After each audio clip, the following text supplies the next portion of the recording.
I think it requires us to have some very serious discussion about it. Okay. But thank you, comrades. We are now live.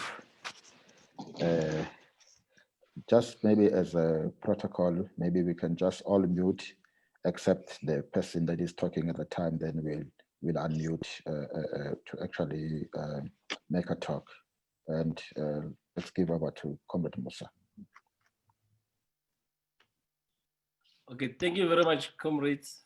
My name is Musa Malabela, and I'm a researcher at the Crises Institute. I'm just going to give a brief background of the CHI, which is today hosting the seminar together with the SACP Political Economic Technical Task Team. So the CHI was launched in 2003 to promote the values and principles practiced by Comrade Chris Hani and others in their struggle to serve the aspiration of ordinary working people and the people of Southern Africa. The CHI aims to engage in the battle of ideas to develop alternatives to neoliberalism and to deepen the links between progressive intellectuals in our universities inside the democratic movement. Our research, education work, and public engagement is from the perspective of the working class and the workless people, from the losers rather than the winners in the post-apartheid South Africa. So today we're meeting to discuss some of the developments that are happening, especially on the broader economic front, and to provide alternatives to the dominant narrative that are dominating our space now. So today we're going to have a speaker that's going to give us an alternative to some of the economic issues that we are confronted with in the wake of COVID-19. So I'd like to welcome all of you, and I'll then hand over to the director to introduce our speaker of the day. Thank you very much. Thank you, Comrade Musa. We just welcome as well Karima, who just joined now. And we also welcome all the comrades that are and academics that are joining us either as participants or via Facebook. As Musa has just outlined, essentially, part of the critical work that CHI has to do is to do research. We do research capacity development, but also is to do public engagements. And obviously, since the advent of the COVID-19, we have seen a growing aspect, both of the health crisis and the health challenges that are coming with it, but also equally the economic challenges and the economic crisis that is also now resultingly being attributed to COVID-19.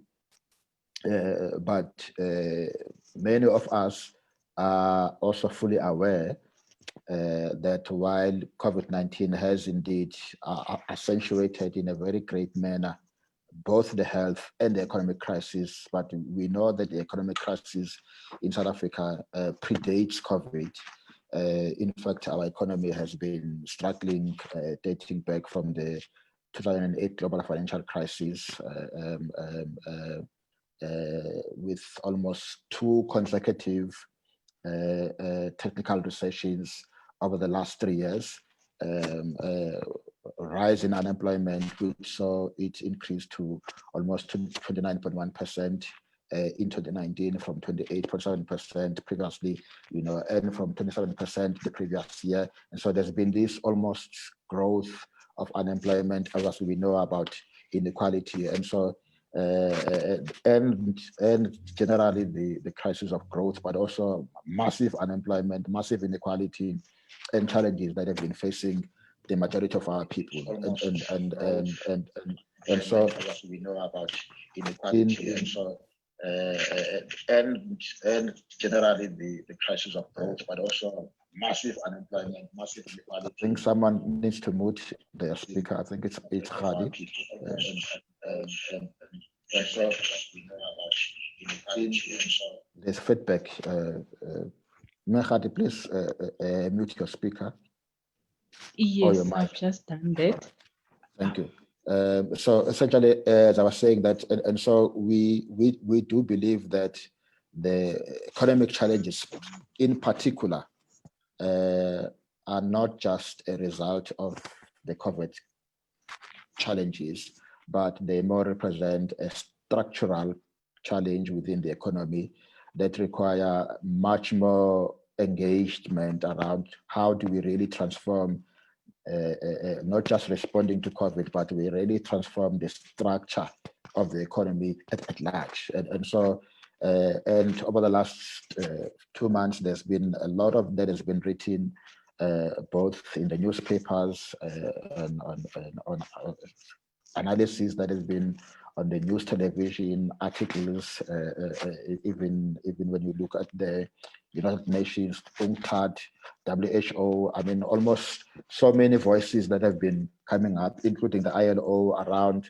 what are possibilities, and in which, in many cases, these has been mostly categorized by what you can call COVID responses, mostly to the social crisis, but also and as well as then stimulus packages, and in which, in many cases, we have seen actually the conflation of the two, in which, in many of the cases, what really is only just a social response to the crisis around making sure that the poor actually have a means to survive, sometimes then is conflated as a stimulus package. And so we have been engaging with a number of progressive comrades, primarily the Communist Party and many others, around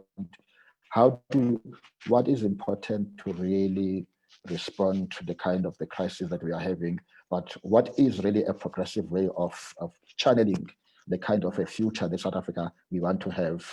And so we have come up with this concept around having a series of webinars and seminars in which really we try to interrogate what's happening with our economy on the various aspects of it. And so we're going to have the first 4 seminars, beginning with this one today, more on the broader macroeconomic policy. And then the next one is going to look at more monetary, and another one on fiscal, banking, and the financial sector. And then we will have also another series of seminars later, probably around July, August, more on the industrial policy. And so looking at the various aspects and all these important sectors within the economy to really be able to provide the kinds of bases, hopefully that will create a groundswell of what we call an anti-neoliberal response, especially in this particular time. And so we are quite excited to have this first of this webinar, and to have Comrade Rob to actually come and make this presentation to us. And Comrade Rob is quite well known to any South African. For those who don't know, it's probably people who don't watch the news or have not been watching the news. He's a former minister, lately of trade and industry. I am personally glad because Rob is also is a PhD sociologist, like some of us, and so we come from the same almost intellectual roots, and so he comes with quite a lengthy experience around both as an intellectual, but also as someone that has worked within the state, who really is able to understand, who really has a greater understanding of many of the challenges that we are having. And he has a presentation here that is a culmination of the kinds of engagement that the Communist Party's political and economic transformation task team has been engaged with quite rigorously. And he will make this presentation, and then we will have a discussant by Comrade Langazita when Comrade Rob finishes. And so it is give me a great pleasure to give Comrade Rob his opportunity to make a presentation. Thank you.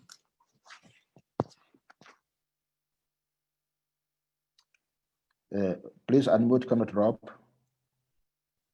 Yes, I haven't. Okay. Now, well, thank you. Thanks very much for the opportunity. And let me start off by thanking the Chris Hani Institute for making this platform available. And also to welcome everyone who's participating in this webinar. Earlier today, we made public a document from the South African Communist Party, which is entitled Towards an SACP Strategic Perspective on a Post-COVID-19 Sustainable Recovery and Development Program. This document was developed in the Economic Task Team of the party at the request of the Politburo and was presented to the Central Committee. So it represents our perspectives on how do we recover from the economic and the to some degree the social, although we will be developing another paper on the social dimensions of the crisis that has been engendered as a result of the health emergency that we are still confronting of the COVID-19. And I think our starting point is to say that any recovery that we have from this health emergency, any socioeconomic and recovery we have, cannot take us back to the crisis that we had before the crisis. We approach the issues from the standpoint of the working class and the poor, and that on its own underscores that reality. So, Comrade Director, you started off by mentioning some of the aspects of the crisis before the crisis, and just to underscore a few of those.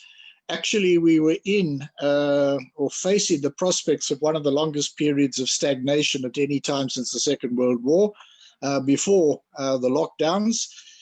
Growth in our GDP was negative in both the third and the fourth quarters of 2019, meaning that we were in a recession already. Growth in 2020, even if we hadn't had the emergency, was going to be way below the level of growth of the population, meaning on average that incomes were declining. Output in all of our productive sectors, manufacturing, mining, and agriculture, was either flat or declining. And unemployment was recorded at 29.1% on the strict definition, but 38% on the expanded definition. If we turn that into numbers of people, that's 10.4 million people that were unemployed. And we were facing a flurry of announcements of plant closures or layoffs and things like that, meaning that unemployment was set to rise. And at the same time as this was taking place, we were on a steady march at the behest and the demands of finance capital, of lenders and credit rating agencies and so on, that was leading us on a steady march towards austerity. And all of this, we argue, was exacerbating the pre-existing triple crises of poverty, unemployment, and inequality. So then we go on to say, what do we think that what do we think the economic and social impact of the COVID-19 health emergency will be? Well, we start off by making the observation we don't believe that this is something that's been caused by nature. Rather, this has its origins in the destabilization by capitalism of humanity's relationship with the natural world. So habitat destruction is caused by unsustainable development of agriculture, has brought humans into closer contact with virus incubating wild animals. Factory farming and the routine use of antibiotics has resulted in the emergence of new strains of superbacteria that are immune from established treatments. And so we say that this is caused by these factors, the very same factors, the unrestrained development of capitalism is posing an even bigger threat. And that is that the threat of climate change, which if not thwarted, will make large parts of the world uninhabitable, but in the meantime is leading to us confronting, in perhaps not on a global scale all the time, but we are confronting an increasing series of emergencies arising from extreme weather events. So even though we know that the COVID-19 health emergency is not yet over and won't be over for a year or more, we know that it will lead to one of the worst economic and social crises ever. Immediately, we know it will plunge the capitalist economy into a global economy into a recession, which will certainly be worse than the 2008-9 global Great Recession, which arguably has never ended. And it could even, according to some people, track the 1930s Great Depression, if not immediately, over the course of the next several years. South Africa will experience a GDP contraction of the estimate of -6% is one of the most optimistic of forecasts. It could even be worse than that. And unemployment on either the strict or the narrow definition could even double, but certainly will be seriously increased as a result of all of this. We've also seen that the measures that have been introduced to try to combat COVID, like hand washing and social distancing, have actually come up against the conditions of reproduction of the working class and the poor in South Africa, and have created particular vulnerabilities as a result of those social conditions. So we've seen in ways that are very much reminiscent of Engels's observations of the way in which squalor in working class communities in 19th century England fueled the spread of various diseases. In South Africa, we've seen how overcrowded housing, poor sanitation, and the persistence of apartheid urban geography forcing many people, working people, to undertake long commutes has blunted the implementation of containment measures like hand washing and social distancing. So now we move in to look at what kind of economic recovery, at least, could we expect from the economic dimension of the COVID emergency. And there are various scenarios, and they talk about the shape of the recovery, V, U, W, L. And one of the things we want to just say is that of the various potential scenarios, the V-shaped one, which means a quick return to normal after the health emergency passes, is actually, we believe, the least likely. We're not in a situation which is like the annual shutdown of factories. So when the time is over and the lockdowns are all over, everything just jumps back to what it was.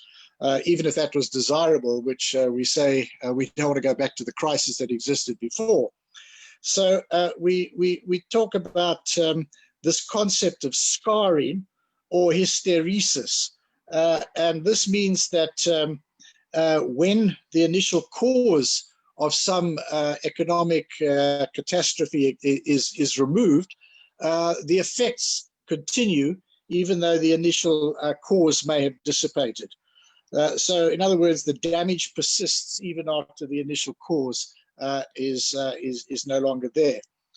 And we think that in the case of South Africa, and indeed many other countries in the world economy, Marxist economists like Michael Roberts and others have argued that there will be scarring, there will be hysteresis that we must anticipate. We found, for example, that many companies, small companies in particular, will not survive the lockdown, notwithstanding the various relief measures that have been instituted by government. Stats South Africa conducted a survey and reported that 55% of responding small companies said they didn't expect to survive longer than a further 1 to 3 months. Now, hopefully the support measures will mean that some of them will, but some of them won't. And those that do close down, the jobs lost in those companies will certainly not be automatically recreated when lockdowns end. In addition, we're going to see a continuation of the impact of COVID-19 for some time to come. And this is going to mean that things that have been seen as low-hanging fruit in terms of job creation in the past are no longer going to be able to have the same impact as we had hoped for at that time. Tourism and hospitality is an example.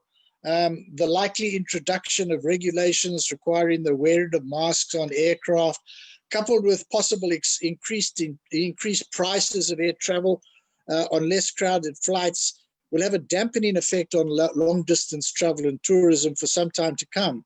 Restaurants, big crowd entertainment events are likely to experience prolonged depressed conditions.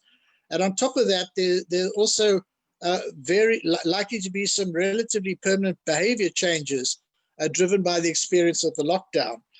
We will find more working from home, more permanent use of things like Zoom, and probably more outsourced and contractual office work. And this, the fact that we will have more virtual conferencing will mean less hiring of conference venues, less catering, more use of e-commerce. E-commerce will mean that there will be some opportunities for employment in warehousing and other activities. But in general terms, we think that much of this scarring will affect particularly low-skilled service jobs. And while, as I said, some may be created in new forms like e-commerce, we think we're likely to see net job losses. And all of this means that if we have a simple market-driven bounce back from the health emergency, this is likely to fall short of returning us even to the crisis before the crisis, and most particularly in employment. And that being the case, we say, what we would have, the default scenario is in fact that we will be returned to an even worse crisis than the crisis we had before the crisis, which was bad enough. And so we say that, that being the case, there's an urgent need for an ambitious, state-led, deliberate, sustainable recovery and development program. Fortunately, there's a near consensus in the Tripartite Alliance about the need for such a program. And this document, among other things, is to guide our participation in some of those discussions. There's also a near consensus about the need to construct a new economy, which differs from that existed before. However, we say there remain many devils in the details yet to be discovered, which could become the basis of class-based contestation in the future. And they could include issues around the conceptualization, design, finance, and implementation of a recovery program. And so that's the basis on which we're approaching this. We have a section that deals with what were the character of stimulus packages that were implemented after the 2008 Great Recession. We think this is quite important because we are going to be seeing governments around the world announcing quite large sums of money to support stimulus packages of different sorts. And we think it's therefore useful to unpack what it was that passed as stimulus packages after the last major crisis of global capitalism, the Great Recession of 2007-8. Essentially, and here we join on criticisms that have been made of these programs, particularly by proponents of a global Green New Deal, many of these programs consisted in the main of highly partisan bailouts and subsidies for powerful vested interests.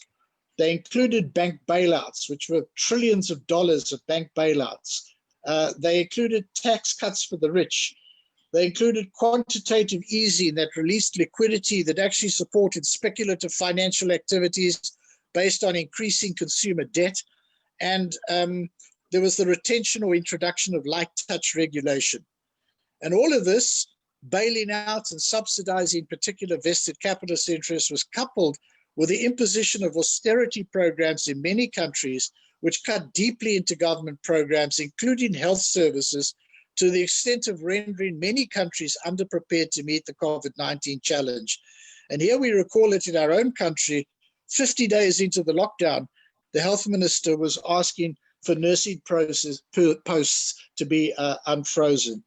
In fact, in other work which we've published in our documents, I wrote a piece saying that there's evidence that the COVID crisis was not only predictable, but was also predicted by multinational bodies as well as by national bodies. And yet the climate of austerity meant that underfunding of programs which could have made an impact at an earlier stage in many countries was a significant reality.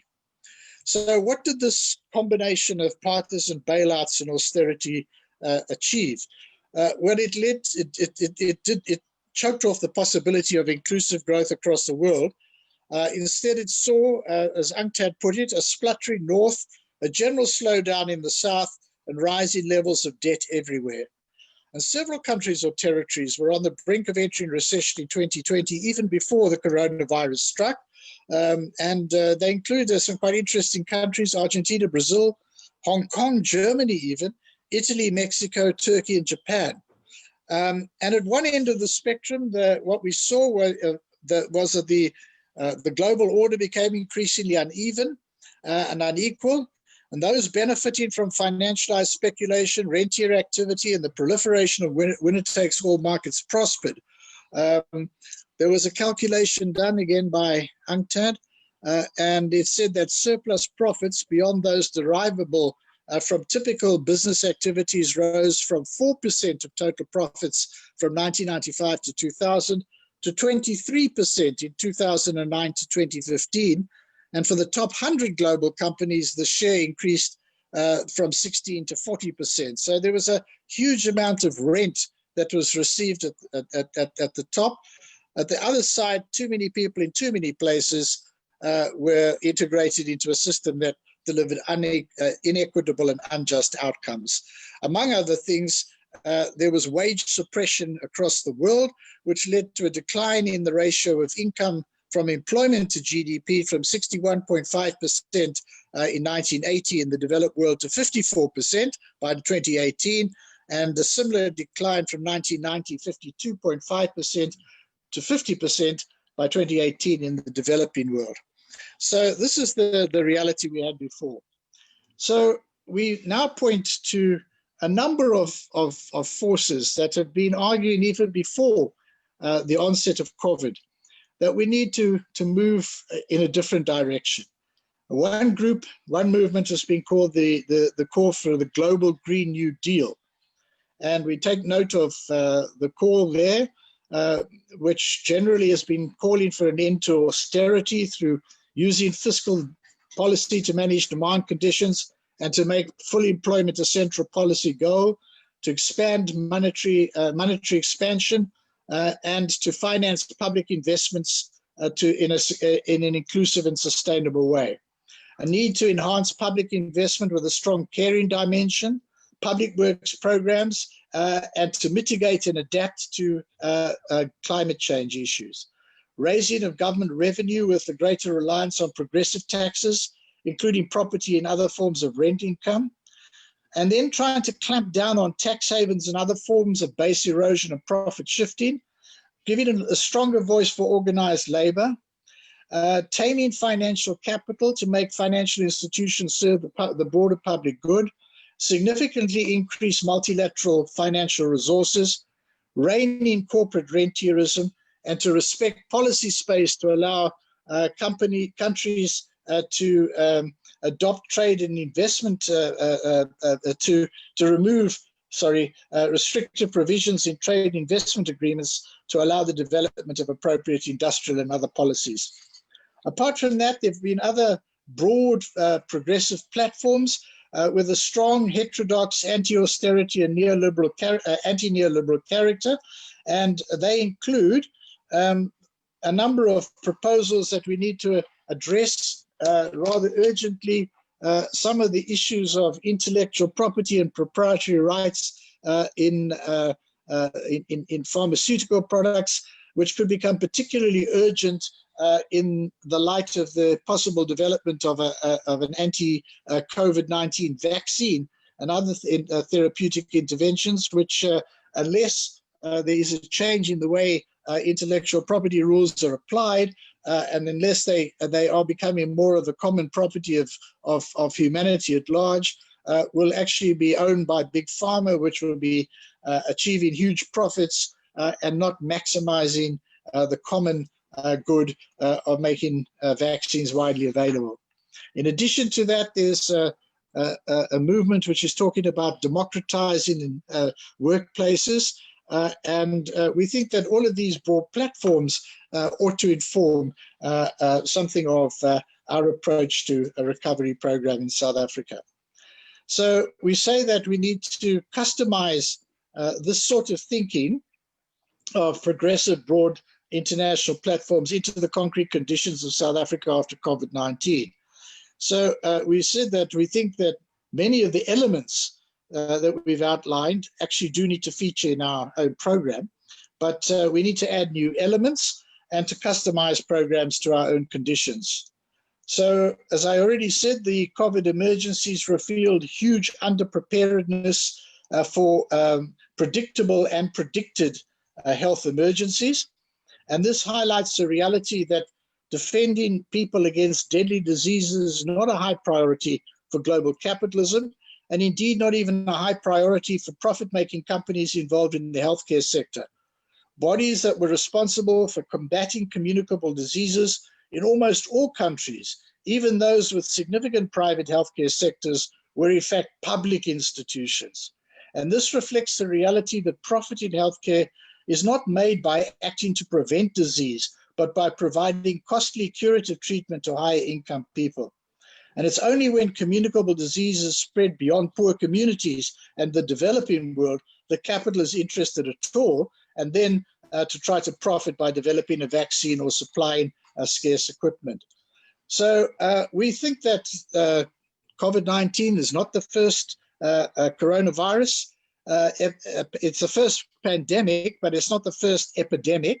We don't think it's necessarily going to be the last, and that we think that the health emergencies, as well as the increasing number of climate change related extreme weather emergencies, that these will probably require that our recovery program builds greater resilience so that our communities and our people can be better insulated against future health emergencies, as well as future emergencies arising from climate change. So we mentioned a few of those. The last 5 years were the hottest 5 years on record. 2016 was the hottest year on record. 2019 the second, and 2015, 17, and 18 were the other three hottest years. We are already facing extreme weather events. 2019 saw 7 million people displaced from their homes by flooding in the first 6 months of the year. And extreme weather was a factor in 26 of the 33 food crises, many of these also as a result of drought, and was the main driver in 12 of these. So we said that there's, again, huge underpreparedness.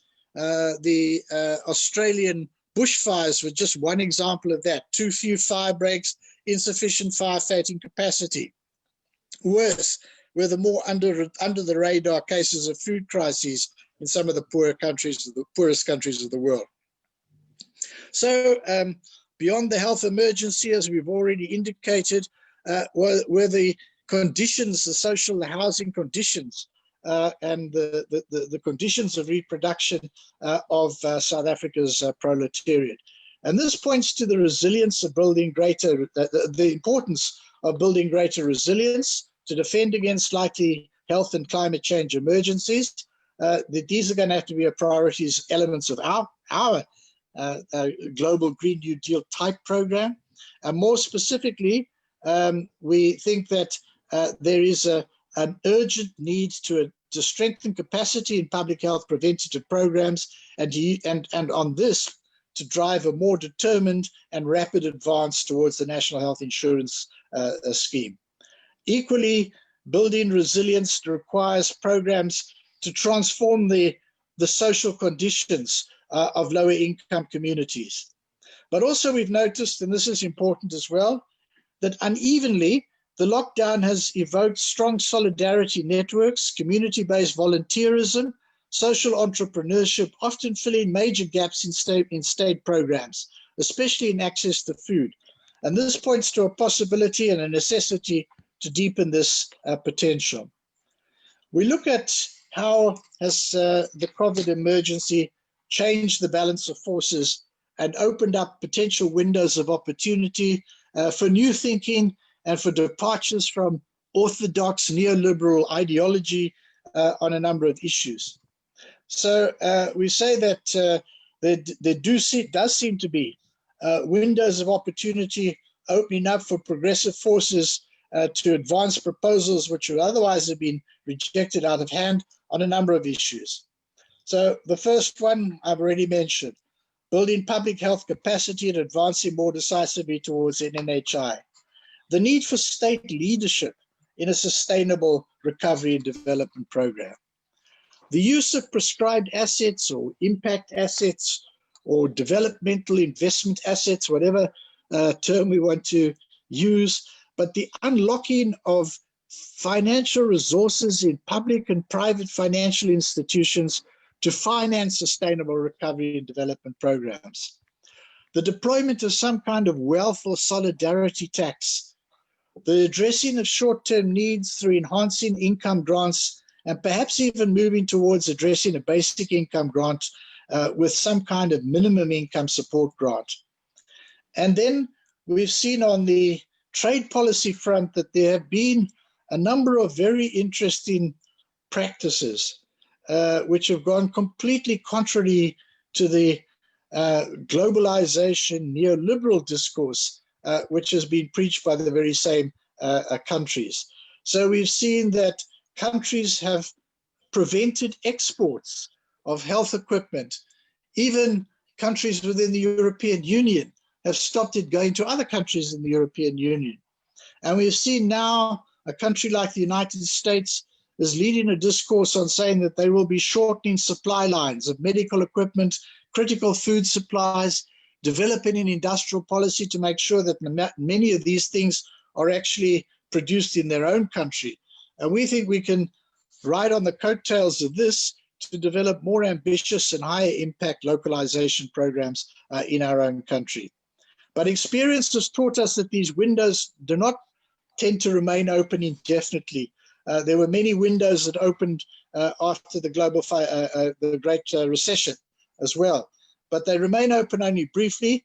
And if the immediate threat is seen to pass, they close quite quickly. That means we think that we need to move urgently and quickly in developing a program that is going to be based on the sort of principles that we're enunciating. So then we say that principles that we want to put forward to guide our approach. So we say we welcome the consensus that there must be a substantial state-led sustainable recovery and development program, and that this must lead to the emergence of a new economy that differs significantly from the one that existed previously. So first of all, we say, what do we as the party understand as an economy that must be different from the one that existed previously? So we say that this must be an economy which is based on higher value added productive activity that breaks the chains of our colonially defined place in the division of labor as a producer and exporter of primary products. In other words, it must be a program that helps us industrialize and reindustrialize. It must do it in such a way that it supports a broad rise in incomes, that it supports higher income and higher quality livelihoods, greater inclusion, and is therefore able decisively to reverse the current realities of unemployment, poverty, and inequality. We say it will require structural transformation that is very different in meaning and in substance from structural reform as understood in the neoliberal lexicon. Now, I'm not saying that this is the only definition of structural reform, but we need to be a bit careful when we do come across terms, because structural reform does have currency in the neoliberal lexicon.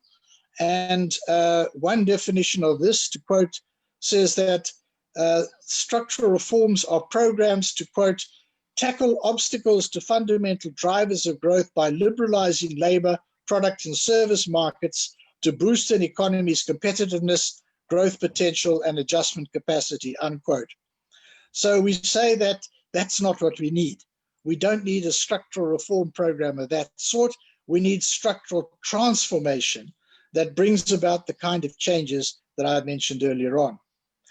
This will also depend on taming financialization, shifting financial institutions into a role of supporting productive sector transformation, and that not gods in their own right, turning debt, consumer debt, into derivative products of securities and whatever, and trading these among financial institutions and creating great bubbles of wealth for financial sectors, which have little impact, positive impact on providing resources to support a productive sector, new growth and development direction.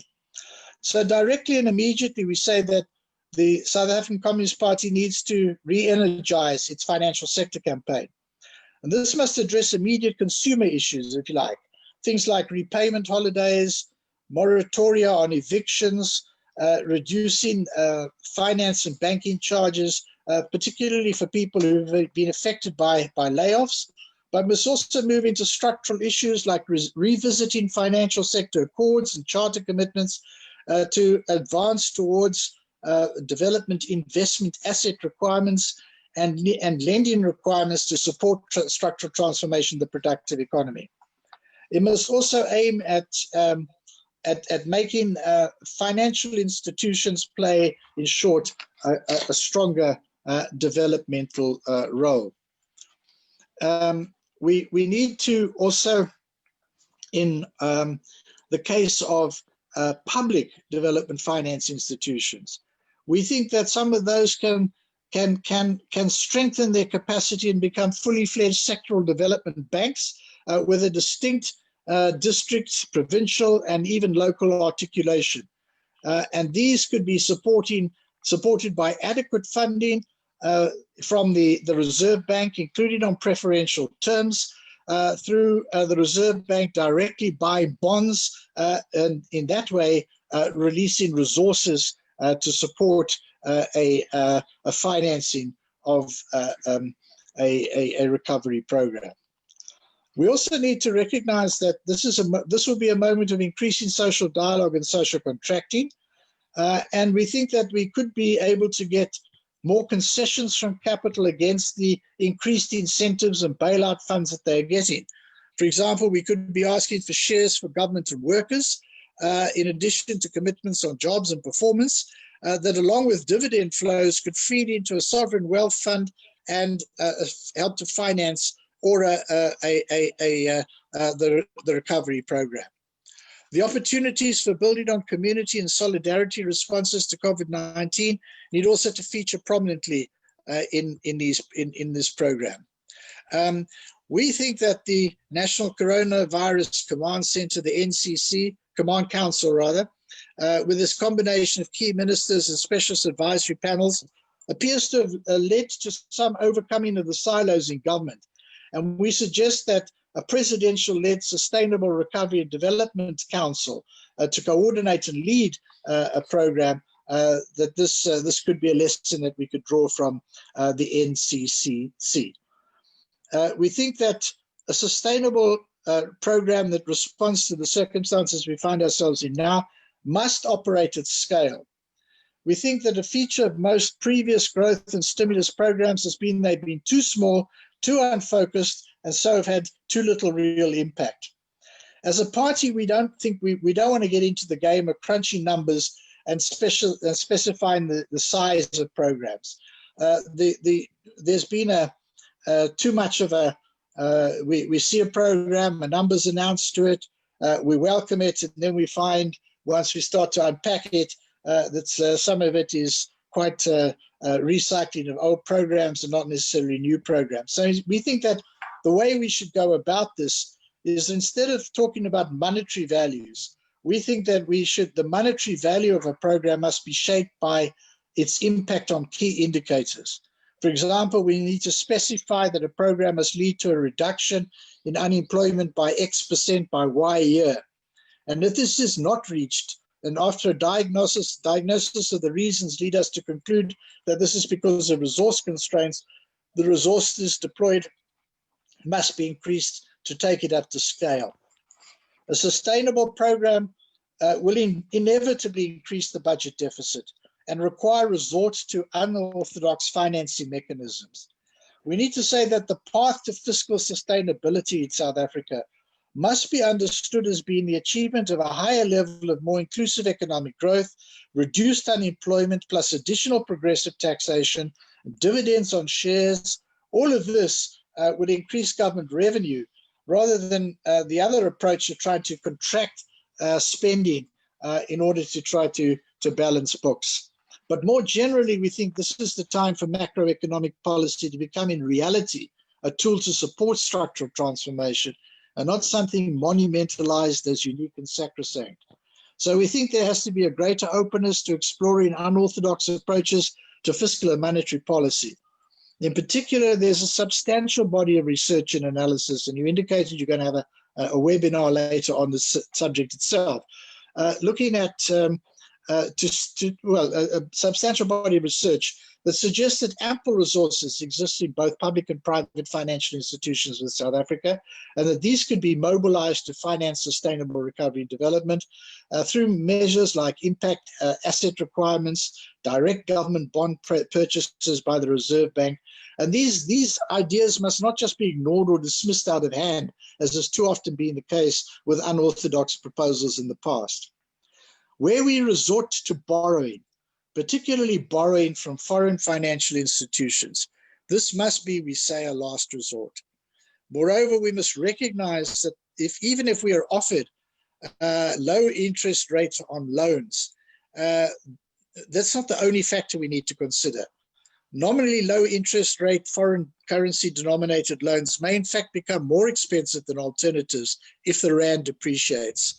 And we also need to appreciate the fact that there needs to be a thorough appraisal of potential conditionality, recognizing that this often kicks in if there's a need to roll over an initially unconditional loan or a loan that comes in with minimal conditionality. So if your original loan doesn't have much conditionality, and then you need to roll it over because you can't pay it back, then the conditionality kicks in. So we need to appreciate all of those factors.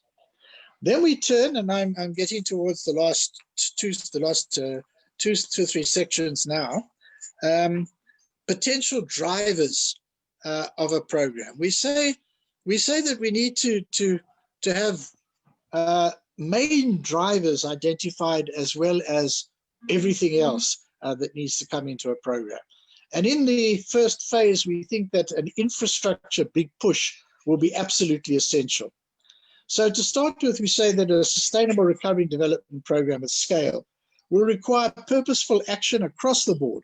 Every department, every sector, every social partner will need to define actions that can be pursued in an integrated program that will require all hands on deck.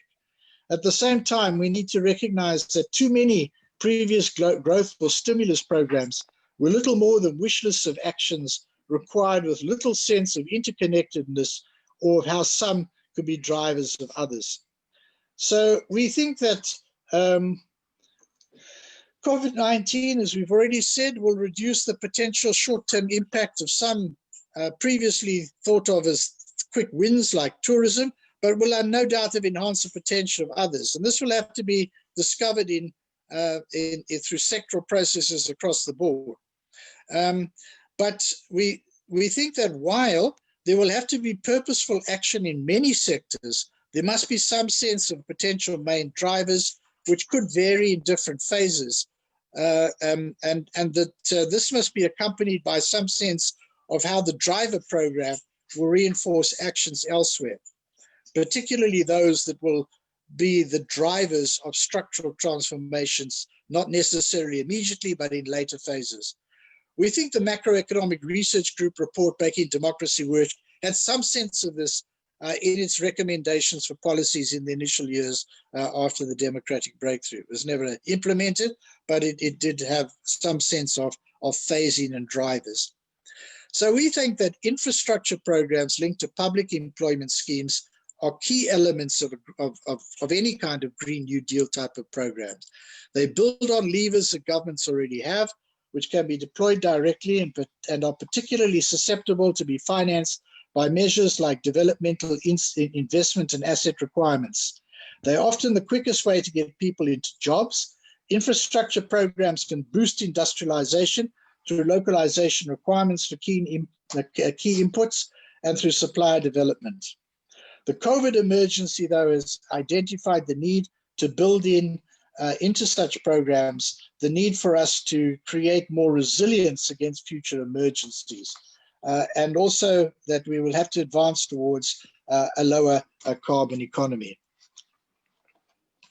As well, we say that more resilience needs us to address the squalid and unsafe conditions that many of our people live in. So we've had some experience and built some capacity in the area of infrastructure development. For all its weaknesses, the 2009 to 2014 infrastructure build operated countercyclically and probably saved South Africa from following the likes of Brazil into recession after the end of the commodity super cycle in 2012. This program benefited from the establishment of a centralized Presidential Infrastructure Coordinating Council, and there was also an Infrastructure Development Act passed in 2014 that provides the basis for planning and coordination that can overcome silos.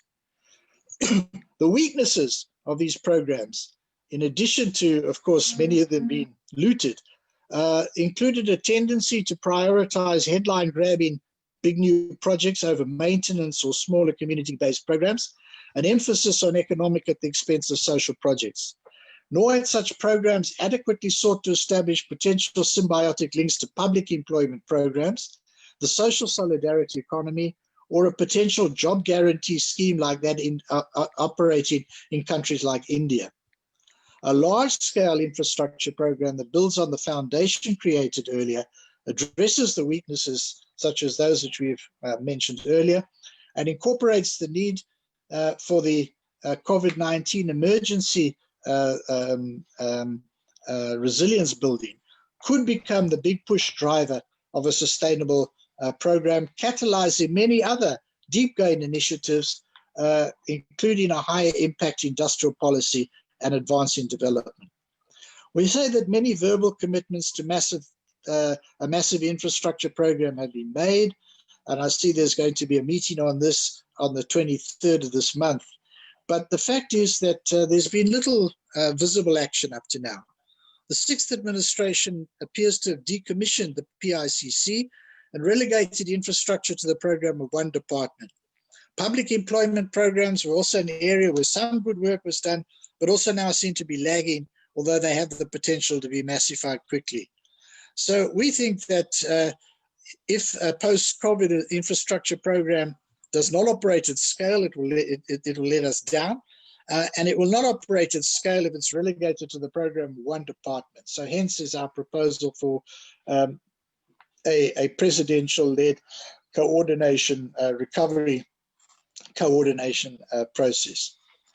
Then we think that that would give way into a second phase where a higher impact industrial policy would be taking the lead. A higher value added productive economy is the essential defining characteristic of the endpoint of structural transformation we would want. We do say that this doesn't just mean grey manufacturing in some narrow sense. Mineral beneficiation, adding more value to mineral commodities and not exporting dirt out of the ground. That is also part of higher value addition. And smart agriculture, which aims specifically to capture more of value chains on exported products, are important elements of a higher value added economy. But history teaches us that nowhere ever has such a transformation been achieved without an active industrial policy. In the past, there's been too little prioritization of industrial policy. In practice, it was relegated to the program of one department instead of becoming something that should shape programs and interventions across all of government. We think that in the immediate post-COVID environment, that there's an opportunity to take industrial policy to a higher level. There will be an environment, at least conceptually, to support that. But we think it's unlikely that in the immediate period that a major recovery and development program will be ignited by social compacting or investment commitments. Not we're saying that these should not be pursued, but we do point out that one of the arguments of Michael Roberts, the economist I mentioned earlier, about scarring, is that he says that this is something that will also create lags in investment. And he says, and I quote him, it takes a long time for both business and consumers to restore their confidence levels in the economy and change ultra-cautious investment and spending behavior. So we think the productive sectors, at least those sectors recognized in GDP terms as productive of the South African economy, are areas that are under the control of profit-seeking capital. The government tries to influence but doesn't actually control the decisions directly. And we think that it's not likely that the investment strike that we've seen there is going to be decisively reversed as a major driver initially. But if it's part of an infrastructure big push, and whereas this begins to have an impact, it could create conditions where more bang for buck could be extracted from incentives. Localization could create new opportunities. And on top of that, if the African Continental Free Trade Area can be steered towards trying to develop regional value chains that support higher levels of industrialization across the continent, all of this could create new opportunities for a much higher impact, a much more inclusive industrial policy. Finally, we conclude that we say that can working class and the poor influence the way forward from COVID-19? We say that there's at least a historic chance under the circumstances that are likely to emerge for the SACP to work towards enhancing working class influence over a sustainable recovery and development program. Many of the potential elements derived from our existing programs, but also have broad front type appeal, and there's a new openness to thinking about some of these ideas that there wasn't here before. We face a daunting challenge as a country and a movement and as a party, that capitalism has distorted humanity's relationship with nature, leading to the point of leading us into a global health pandemic. It also threatens to take us to an even greater calamity with catastrophic climate change. Capital for the moment looks to be somewhat on the back foot and is also likely to be so in the economic recession or depression that is likely to unfold. But capital is not defeated, and the default scenario that will unfold if nothing else is done will be one that we think will see widening inequality, growing misery, meaning that the crisis after the crisis could even be worse than the one before. That's a sort of a summary, and in some cases a reading of the paper that we launched today. I think that's, let me stop there and hand back to the chair.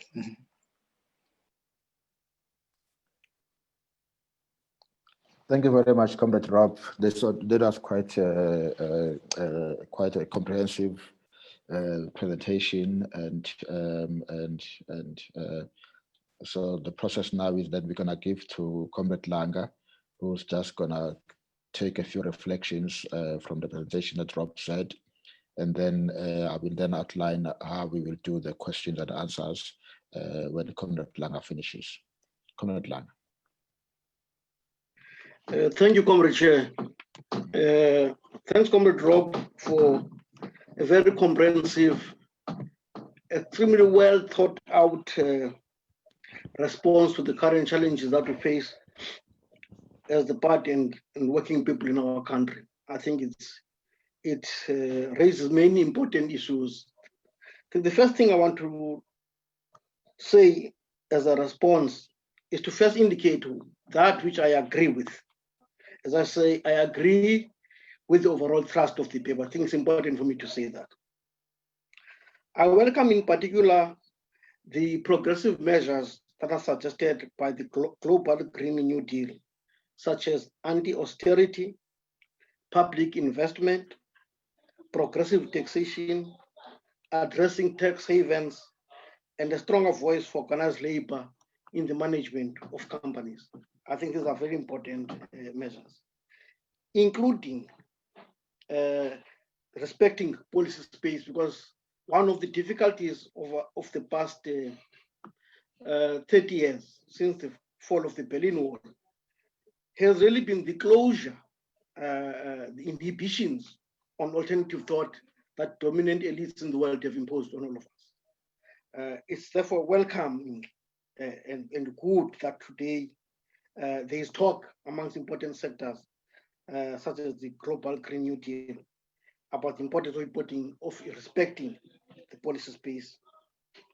However, I felt that, Comrade Rob, that you took from the progressive Global Green New Deal, the progressive measures. There's not much green in the meat of your presentation.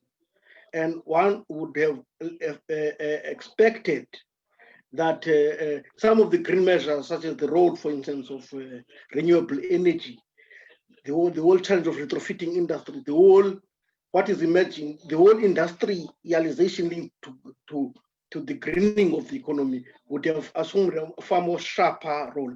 And therefore, some of my comments in the latter part of my response would have anticipated such a discussion.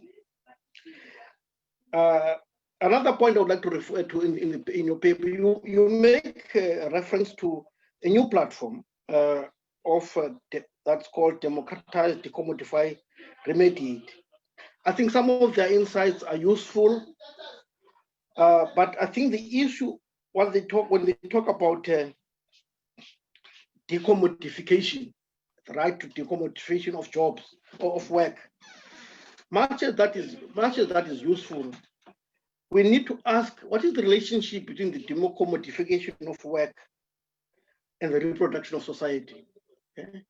Because decommodification of work is serious business. It means creating work as against creating jobs. Okay? It's a radical measure. What are the implications of this? What are the insights that we can draw from these cycles that are hazarding this idea? I think it's an important idea. I think it's a radical measure, but it's important. How does it really sit in with social reproduction, which is currently influenced by the role of capital? I also welcome the reference to the importance of the ecosystem and the fact that going forward we must think about that.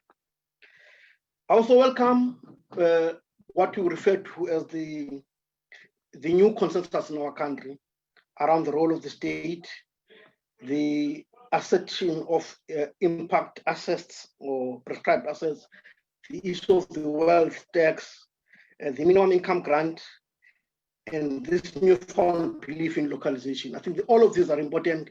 And I think you're correct, Comrade Rob, that we've got to understand that there's a time limits to this consensus. We must intervene on it, run with it, okay? Because if we procrastinate, by the time we want to see these measures implemented, the balance of forces in the country may have changed. But I do want to say that in the context of these measures, of this South African consensus, we must, as the party, say there are critical wins, of fundamental wins that no matter what happens, we must get. So I would insist that some of those wins, comrades, is this issue of a minimum income grant. And I'll come to it later as I elaborate some points as to how I think we could build on the wonderful paper that Comrade Rob has presented to us. I also welcome the notion of the taming of financialization, okay? Particularly such measures as demonopolization. I think when we talk about those, we need, as the party, okay, working with allied researchers, come up with a whole number of measures that can ensure that, because monopolies will always be there on the capital, but how do we regulate the impact of monopolies? Okay, how do we ensure that they can be monopolies, but their dangerous effects, detrimental effects, are curtailed and reversed? Okay, so we must therefore think through how do we think about that. One of the measures, therefore, we want to think about is, in this regard, is what has been referred to in the United States as community reinvestments. So we must talk of where any company that operates in a particular locality has to invest something in that locality. Cannot just take the money out. Okay, what does that mean for South Africa? I think in the current period must talk about Community Reinvestment Act and other related reinvestment measures that we want to call upon from monopoly players in our economy. I also welcome, Comrade Rob, the issue of transforming DFIs, okay, and the need on the base of their transformation to create sectoral banks. I think this is a very important development in South African debate. But we need to ask ourselves whether can these behemoths, even if they are under the ownership of the state, be transformed to have the agility that we need of sectoral banks. Okay? Should we talk about therefore transforming these behemoths or creating new sectoral banks? I think that's the debate. Okay, and which brings me again to banking and what I would call financial assets that are within popular reach. Okay, we always talk about the financial sector as though we are weakly represented in it, and I think it's a misnomer that as the party must dismiss. Financial assets are assets that belong to South Africans. Okay, not only that, the national fiscus alone, okay, has got a budget of about R1 trillion. Okay, what would happen if such an asset is invested in a bank that is designed to serve the people? Okay, what would happen if there's a bank that is being developed to work within a popular logic, but it knows that every year there's an annual transfer in its assets of trillions, including all the other accounts from local government, etc., that go into one bank, and we use this muscle, to transform, to marginalize our country. I'm raising this as a point. I'm going to come back to it more as a proposal. I think the same would be this can be made around insurance companies, because all these insurance companies, Sanlam does not keep its money in Sanlam.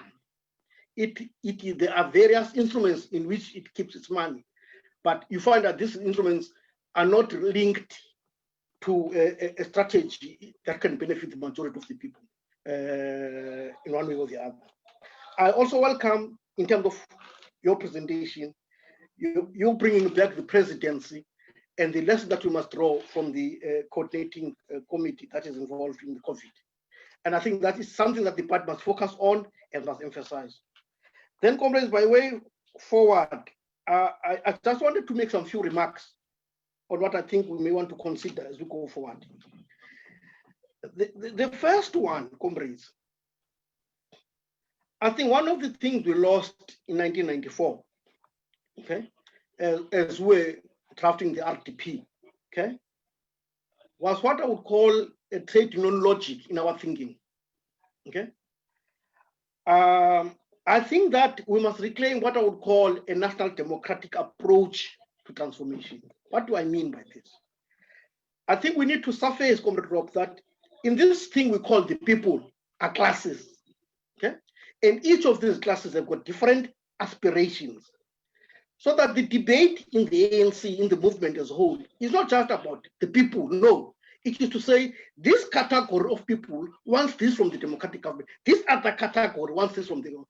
So that the democratic government understands that it has to talk to specific class interests, not this amalgam called the people. Okay, and I think that we have avoided this thing of saying no, there's a national program. No, let's say in our program of economic development, this is what we're doing for the middle classes, for small and medium-sized companies, and not do this joke that we do, which we're fighting when we were in Parliament, Comrade Rob, of putting 500 million or 1 billion to promote small business. We should, if we're talking about transforming small business and medium-sized business in South Africa, we must talk of lots of money, billions. Okay, lots of money must be put aside to support them. Okay, and I'll come in with other hand-holding measures, which I think we should do. Relatedly, comrades, I think that as the party, we are a party of the working class and the poor, and we've got our history to attest for that. But for the challenges that we face, I think the party must stand up for the democratic demands of the people. So it's not enough for the party just only to represent the interest of the working class and the poor. It must represent the interest of other classes. So because if we are not doing that, there's no political party that is seriously doing it. Okay, seriously doing it. Okay. So the party must, in a context where democratic demands are not well articulated, more well expressed, it is always incumbent of a communist party to do that, so that it engages with them, engages with NAFCOC, engages with all sections of the people to say, what are your demands? Okay, how can we help you? In that way, this post-COVID reconstruction can be based properly on classes that have got a vested interest in supporting it, who will stand to benefit on it. Clearly outlined, not hidden under the rubric of a nation. I think that we must be more clear on these issues.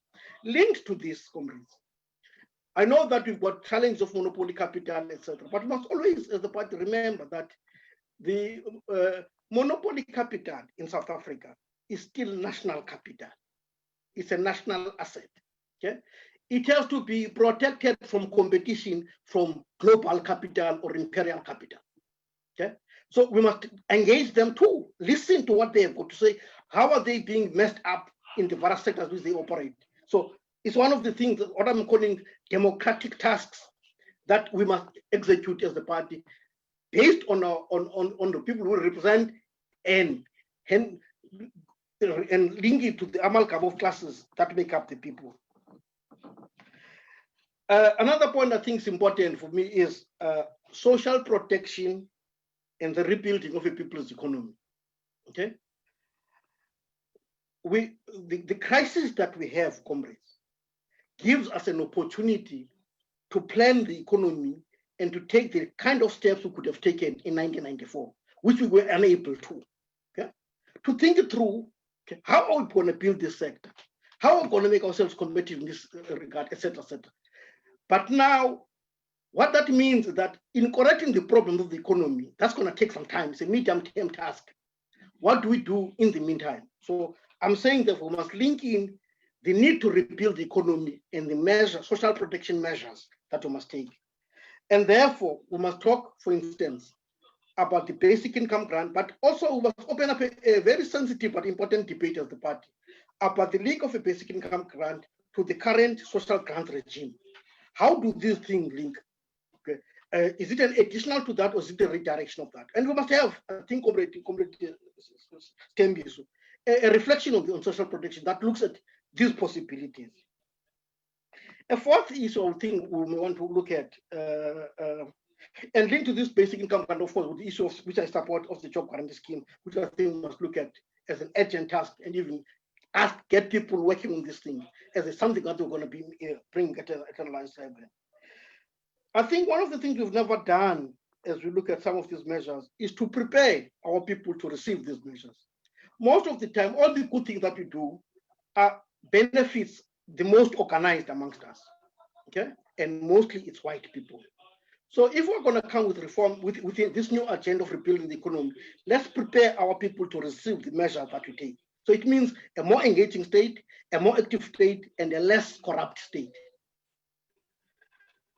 I also felt that on this discussion on the new Green Deal, I would have wanted us to talk more about how we want to think about renewable energy, both wind, solar, and related other energies.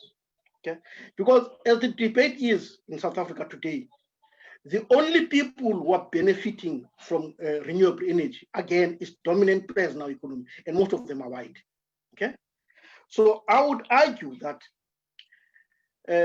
encouraging the working class, as in Germany, to participate in the grid, to produce electricity and sell it into the grid, okay, can be one of the measures that we put in place that can ensure that some income is developed by ordinary people that can be part of their reproduction. I think this measure must be looked at by the party. And therefore, I want to argue that when we talk about solar energy, renewable energy, etc., let's not open them up to everyone. Let's probably look and create measures which the most excluded of us are given first right to produce and sell energy into the grid. Yeah? Let's have a class approach to this Green New Deal. Let's have a class approach and have an inclusionary logic into how we go about it. The sixth point, comrades, I'm almost through, is around monetary policy. I think the party must spend time on this, on how to explore, Comrade Duma, what one would call a dual monetary regime. That on the one hand has interest rates at a level that can attract even monetary flows, but at the same time has got another interest rate regime that allows investments. Okay, so this discussion about sectoral banks, okay, etc., should be located within the context of building consciously a dual monetary regime that manages inflation, but at the same time manages accumulations. Where are the models for this that we can explore and implement? Seventh point, comrades, is on administered prices, particularly its reference to digital services such as cell phones, data, etc., etc. I think here these companies are having us for dinner, comrades. Because if you are a Vodacom or MTN, there is the initial outlay, comrades, that you put in establishing your infrastructure, your etc. across the country. And maybe in the first 5 years of operation, you are able to recoup that. So there comes a time where there's no relationship between your own operations and the money that you're making. So they end up just being ATMs that print money because there's no longer demands for infrastructure. They're just only making money. I think companies like that, comrades, okay, who are unfairly benefiting from the sector that they're in which there's no relationship between economics and their prices because labor is not involved. It's all big machines that you put in place, and those big machines do the bidding for them. We must find a way and a language to regulate them such that these data services are made accessible to the majority of people. I also agree, comrades, about the importance of industrial policy. But I think in South Africa, there's something we're not talking about enough. When we talk about industrial policy, we must also talk about import substitution. Okay? We should not just make it as though certain companies, by the will of nature, are bound to give us these services, and that we in South Africa cannot develop them. So we must talk about import substitution. Equally, we must talk about export-led measures. So our industrial policy, it must be sectoral, I agree. And by sectoral, it means three things for me.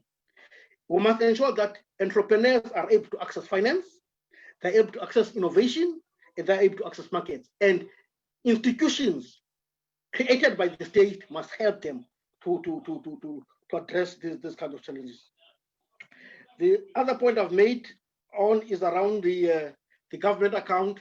We must take the big decisions that the government account, all of it, must go into one bank, and it should be the banks that are part and parcel of the development of the country, okay? So that those banks are never starved of capital. That's how the Boers did it.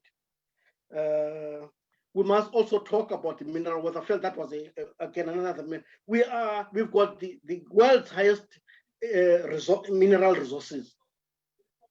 Now, with the space that we're having, can we not have a clear national democratic attitude to these minerals? Okay, what does it mean? Can we not go deeper? Who can participate? What are the limits to participation? How do you facilitate participation? How do you facilitate state involvement? All of these measures. Let's have a real and a deep discussion on this. And lastly, comrades, land and agrarian question. I will continue to raise this issue. I think that, again, we're not talking enough about it.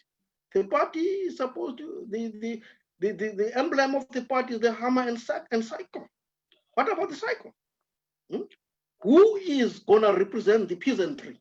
Okay, what are we saying about the peasantry? What are the measures? How do we, now, with 25 years experience in government and enormous failures in this regard, what do we do to ensure that we address agrarian reform and create wealth in rural areas so that we can even mitigate inflows into the center from the periphery. So that, comrades, are my comments. And again, as I said earlier, I welcome Comrade Rob's paper. My comments are mainly to strengthen and contribute to our thinking as part of this question. Thank you very much, Comrade Chair. Thank you very much, Comrade Langa. Quite a substantial issues of comments and issues that are raised, which I think are quite significant. By the way, it also helps us because on some of the issues that he mentioned, like on the monetary issues, by the way, we one of our following webinars are actually going to delve more specifically and quite substantively both on the monetary, on the fiscal, and once we finish with this series on macroeconomic policy, we will go to another series around the industrial policy, and there will be also another series in which we hope Comrade Langa will present in one of those webinars on the issue of land, agrarian reform, as well as agro-processing, which are quite significant issues, and also we will have as well another series around socioeconomic and social policy, which are all together are obviously all of these compositely they are quite significant factors. And so now we're gonna just open for questions and answer for Q&As. So the comrades that are in the panelist section, they can just raise their hands, and then I will note them. And then the comrades that are on the participant section, you can actually write your questions on the Q&A. The comrades that are joining us from Facebook Live, you can also write your questions on the comments side of the Facebook, and then one of our staff members from the CHI will record them, and then we'll be able to raise them here.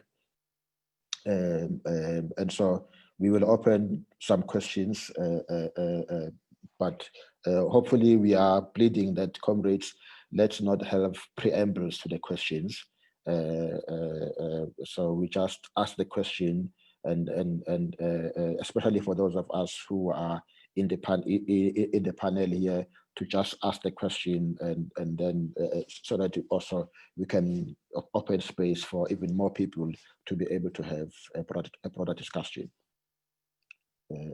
The space is open, so I'm just waiting to see if there are any hands.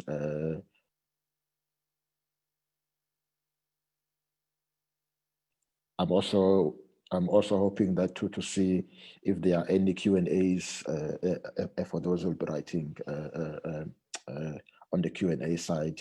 And also, Mehadi, please help us to check our Facebook if there are any comments or questions there.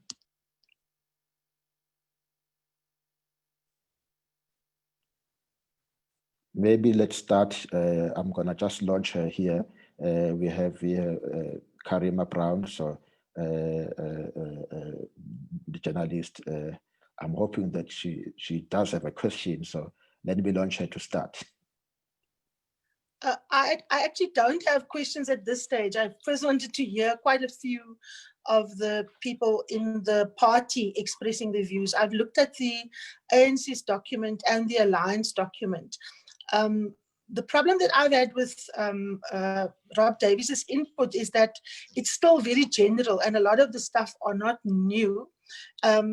But also the paper, I'm not sure if I'm understanding it correctly, doesn't speak about state capacity. I mean, the party speaks as if it's governing. It wants to do the following things, but it has a huge battle to fight in the alliance. What comes out in the party doesn't automatically become governance or government policy. So what is the path to engagement? That is what I'm interested in. I mean, I interviewed the ANC's ETC chair last week on on the ANC's paper, and I tried to get from him something concrete around the issue of the grant that has been raised by Comrade Langa and by Rob Davies. And he was essentially saying, I'm not going to comment on the matter. All we've done is we've said it must be investigated. It's broad, it's vague, and quite frankly, evasive. I mean, is the South African Communist Party okay with that kind of evasiveness? Did you in the political council, for example, tie down timeframes to some of these things?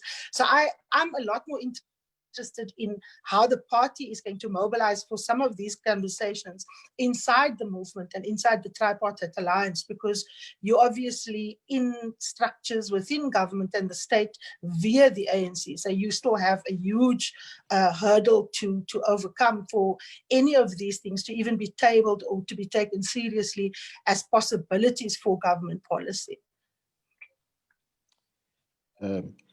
Thank you very much, Karima. I see also there's a hand here from Jenny Schreiner. Thank you, and thank you, Comrade Stimbiso, and thank you to Comrade Rob and to Comrade Langa for the presentation of the paper and for the engagement on it. And in a sense, I think I'm building on the issue that Karima has raised, but perhaps approaching it from a slightly different angle. Because for me, if we are talking about ensuring that we go forward to an economic recovery that is on a different basis, part of what we need to be ensuring that we build into it is ensuring that we don't have a purely statist response. So while I'm not detracting at all from the point that Karima is raising around state capacity, for me, part of what we need to be looking at is the issues that are addressed in the paper to some extent, but I would ask both Rob and Langa to engage with it and unpack it, is how do we ensure that we build the hegemony to be able to drive the program that is building the capacity of communities of workers to be able to exercise their power and their authority. And I think for me, that element, if we're talking about what we missed in 1994, one of the fundamental elements of the RDP that we missed and how do we embed it in this process is that worker and community influence and control of the development agenda. We are not in the same organizational state that we were in 94. We are in a number of senses stronger, in a number of senses significantly weaker. How do we address that element of ensuring that part of the recovery is the social mobilization to enable a recovery on a different trajectory? Thanks.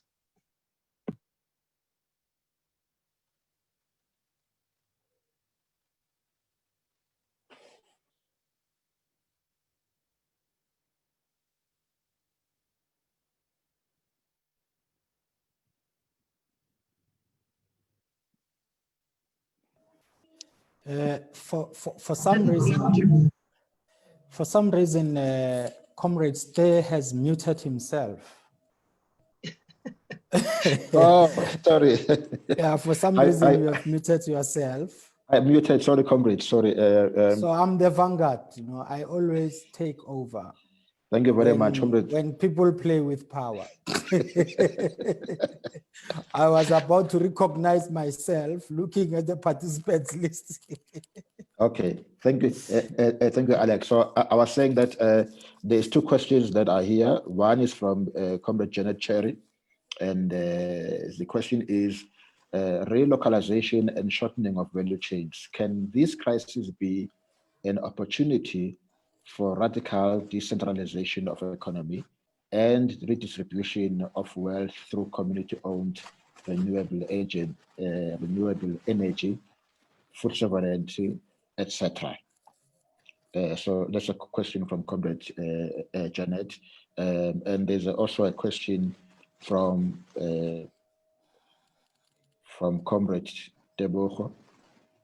Mokgoro, he's saying that given the inadequate distribution of assets along racial, class, and gender lines and geography, also cognizant of the acute social fault lines in South Africa, what does this mean for ownership and production patterns post-COVID-19?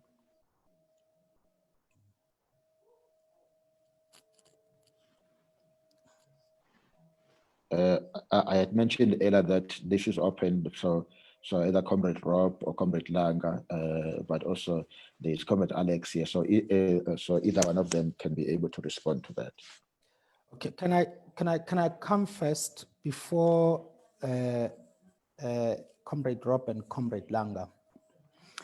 This paper is actually the second installment. The first one was divided into smaller sections called chapters. It had about 12 chapters. And chapter 11 in that first document, which we released in April, is dedicated at the issue of building the capacity of the state. And in our case, that chapter does not only address the issue of building the capacity of the state, but we are in a very long process of state transformation. In that chapter, the concept of state transformation to achieve in real terms and not just in words, a democratic developmental state is put forward.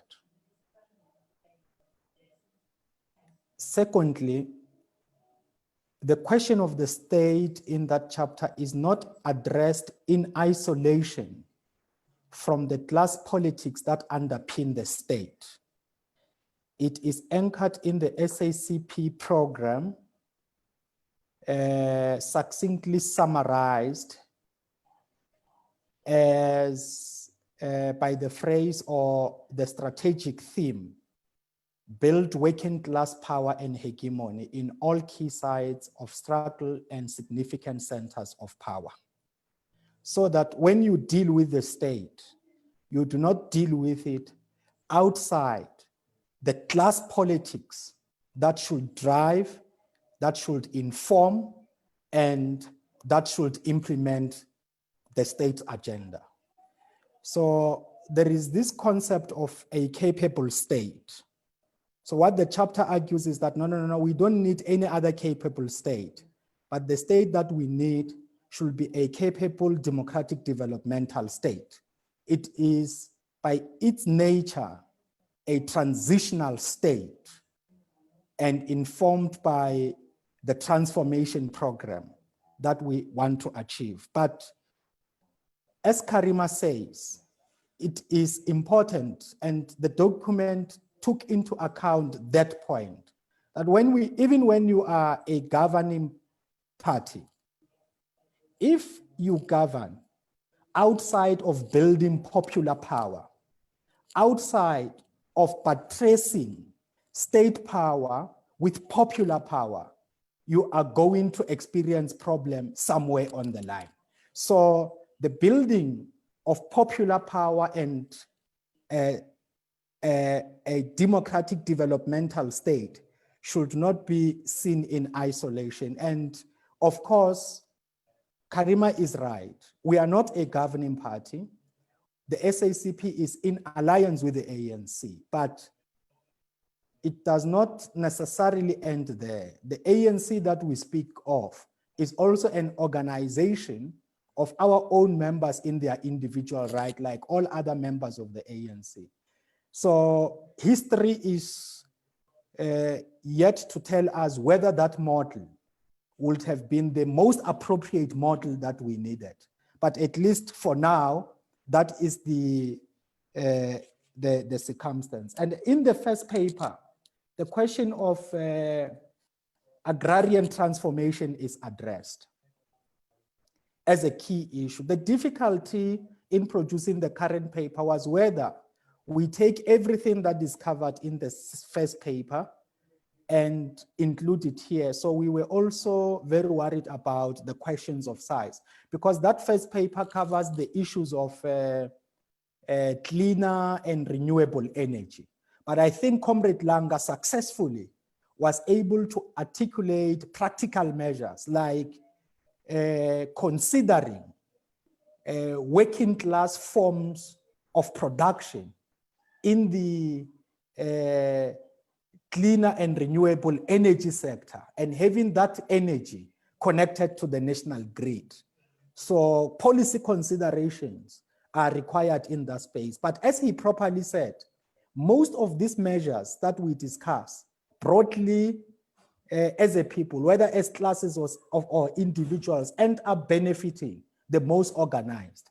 If you can look at the companies from which ESCOM is procuring energy, the so-called independent energy actually let's call them what they are, private energy companies, private energy producing companies. All of them come from what Comrade Langa referred to as the most organized. But the most organized in this sense refers to capital. And there were state guarantees for capital, even in that particular area. So you see a state organizing the production of energy along class lines, because that is not classless. That is not, ownership by the people as a whole. It is not ownership even for, black ownership. No, it is a capitalist class organized production of energy. So you do not have a working class articulation of energy production from the space. And I can agree more that the SACP should develop leadership in that regard, but it should not think that it can do so as the party. It should always immerse itself, anchor its strategies, anchor its thinking, and anchor its proposals in working class mobilization. Because the many proposals that we put forward are not going to succeed without working class mobilization. The paper that we took to the Special National Congress, Comrade Langa, responding to the National Treasury, put forward the proposal on a dual interest rate regime, dual monetary policy regime.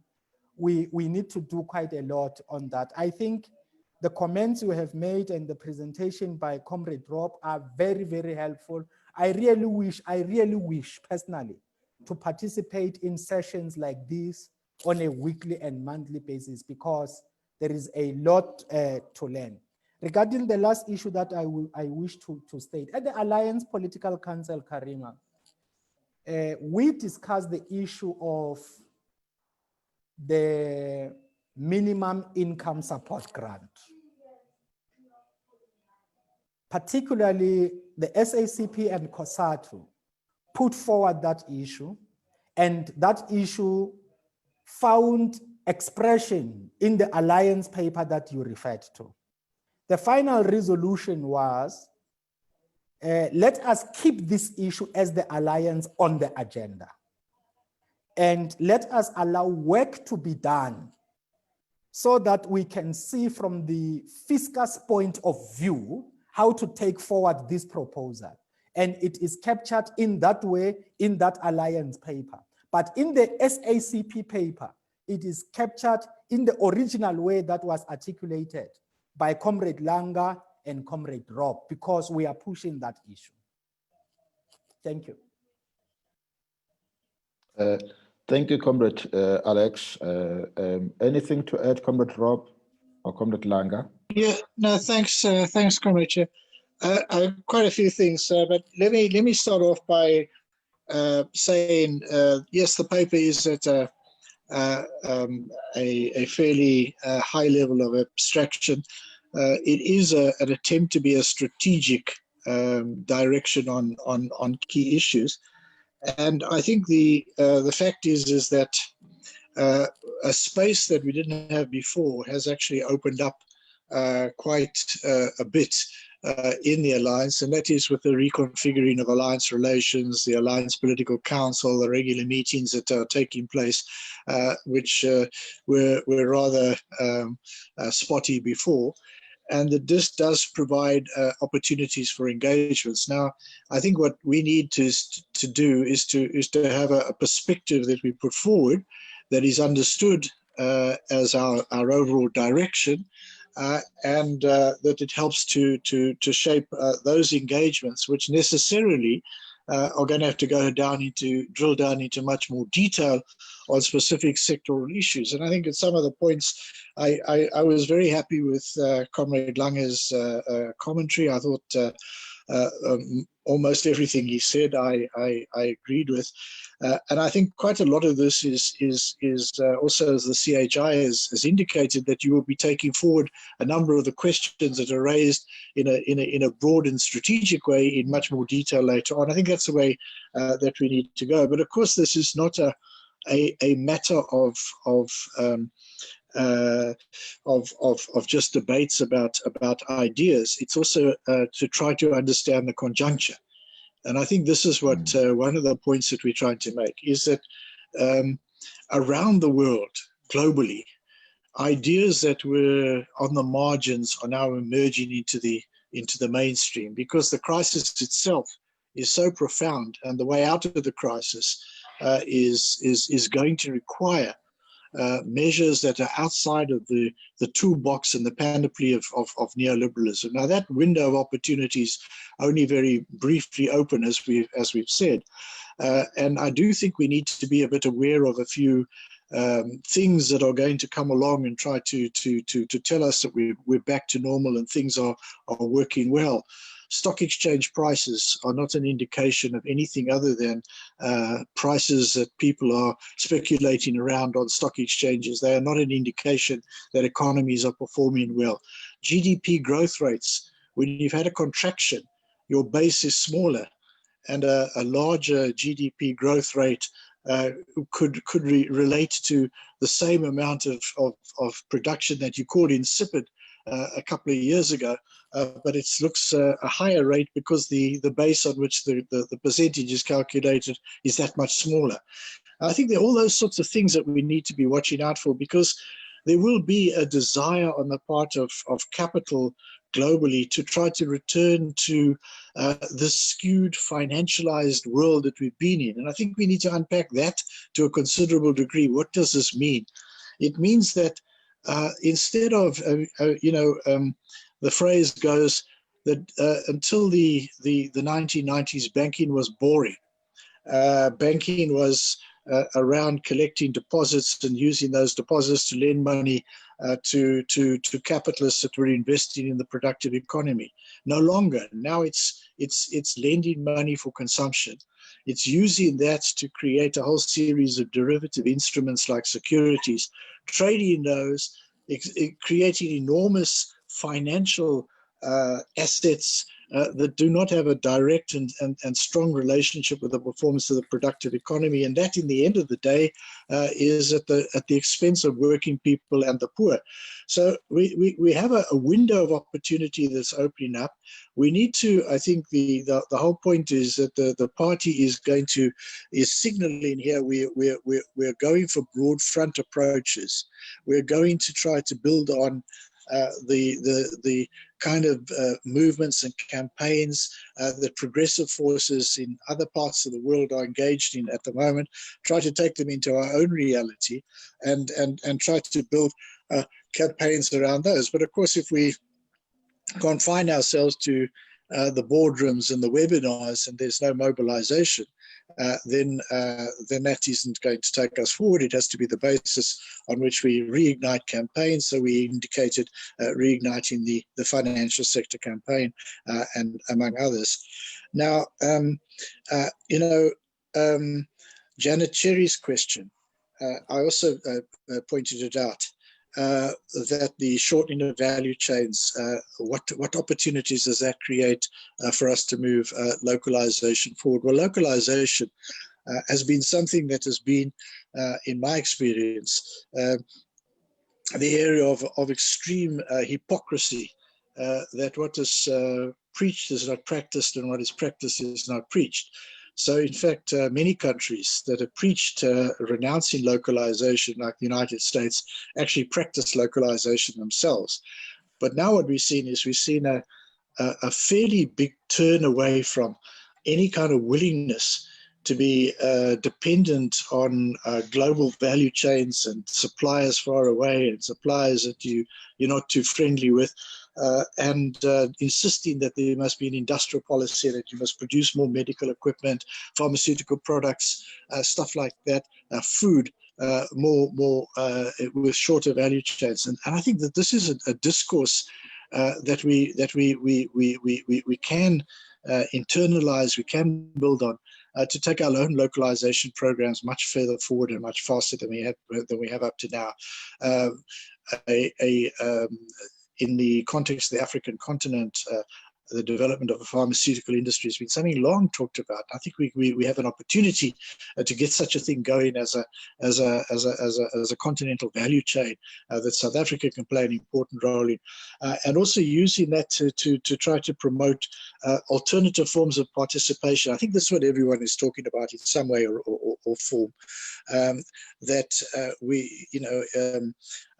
It is the better organized, the stronger, the more powerful capitals that benefit from these programs. How do we now get these to benefit more community-based cooperatives? How do we get alternative forms of engagement? Because I'm sure that somebody asked the question about what has happened to ownership patterns. Well, a couple of flagship programs of the sort of black industrialists that I was aware of in the time when I was in government. I've more recently seen that some of those are now in trouble. And I suspect that many black capital is capital represented by the Black Business Council that the party had an engagement with, and how do we find some common ground around some programs with them becoming an issue is become a real question, because I'm sure that they are less able to sustain this period that we've gone through than many more established capitals. So I think that we do have, for the moment, we've got capital on the back foot to some degree. That capital, I saw this organization called Business for South Africa. They produced some risk analysis of the post-COVID environment. And the biggest risk they identified was what they called social unrest, that there could be a breakdown of law and order. And I think that this means that they realize that any long period of stagnation will be something that will not be in their interests. And I think that creates an opportunity for us to perhaps put things on the table in a stronger way than we've been able to do before. And so I think that the object of the paper was to try to identify something of that nature. Now, Comrade Lange does raise some important questions about where's the green in our program. Well, I mean, I think one of the things that I think is very important is that I kept mentioning this about resilience. There's climate change mitigation, which means that we must take steps to try to reduce the potentiality of catastrophic climate change. That's very, very important, and that does cover the realm of things like renewable energy and stuff like that. And I'll come to that in a moment. But the other one is adaptation. Even if we do move relatively quickly towards a lower carbon economy, there will still be there will still be global warming of some level, and there will be extreme weather events. And I think that the preparedness for that, and in South Africa, we already know what the science is telling us. The east of the country becomes more stormy, the west becomes drier. I think that a major program of building greater resilience around that is actually quite critical. So that was, I think, one element of the greenness in our own context. But I do think that the other points that Comrade Langer made are important. Outside of renewable energy, there's one other thing. I think we need to get some serious understanding of the relative costs of generating electricity in the different ways, and isolate that from the fact that I think that we have bargained badly with a number of investors in the renewable energy independent power producer program. In fact, I think that what we've done is we have given people contracts to supply electricity for long periods of time based on assumptions that the inherent cost of production of renewable energy is much higher than it actually is, and that they are able to extract rents. And so I think that has been part of the problem. So some of it is people say that, for example, these supplementary power stations running on diesel, concentrated solar power can be lower than that. Well, if that is the case, why are we not having Eskom investing in concentrated solar power in its own stable? Also, we could get, as I think Comrade Lange is saying, many of these applications in terms of household off-grid and small community centers and all that. Why don't we give preferences to township and rural economy people in those? I think those are all really critical issues. We are not confused about our position on a grant. Even if our recovery program begins to take effect, there's going to be a lag. There are going to be people, large numbers of people are already unemployed, and there are going to be people who are going to be adding to the numbers. And our task is to try to reduce that, but I think we need to understand that there will be a need for people to have some kind of income grant. This transition to the fourth industrial revolution that I think has been accelerated by this lockdown across the world, the greater utilization of these technologies is also something that is giving rise to people in many other countries across the world saying that you're not going to get lifetime employment, even if you're not going to be unemployed, you're going to have contracts and so on and so forth. And it needs to go along with the shortening of the working week, with income grants and stuff like that. So I think that these are all got to be very critical elements of our programs as we move ahead. But let me say that Comrade Jenny said, it's not just a status response. We need to build a hegemony to drive a program. I think this is it. We have an opportunity now, a short opportunity maybe, but we have an opportunity, and the circumstances we find ourselves in, where we can drive and build strong coalitions around the kinds of programs which we've been talking about. And I think it's up to us and progressive forces to try to move in that direction. I would just say lastly that I think that we need to move away decisively from essentially from neoliberalism, from the claims and demands that have been put on us in the past, that have been leading us into austerity. So for us, I think the broad frameworks are an anti-austerity, anti-neoliberal, people-centered, community-based kind of restructuring of our economy that moves us into higher levels of value-added production and creates greater prosperity for our people, a goal that's long eluded us, but we have an opportunity, and I think it's important that we seize it. Thank you. Thank you very much, Comrade Rob. We have already arrived, almost reached 7 o'clock. There's just, I think I will just give an opportunity to two more questions. One is going to be, I see Karima has raised a hand. There's a question here from Anthony Dietrich, who is on Facebook. I suspect that this might be a question related to Comrade Langer. And it says, where should the PIC and other SOEs hold their capital?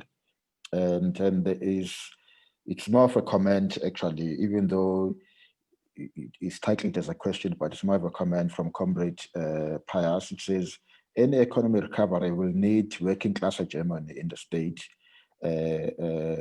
not limited to parliament and cabinet. This means working class unity. How then should the SACP organize and unite workers from all these various federations beyond just COSATU?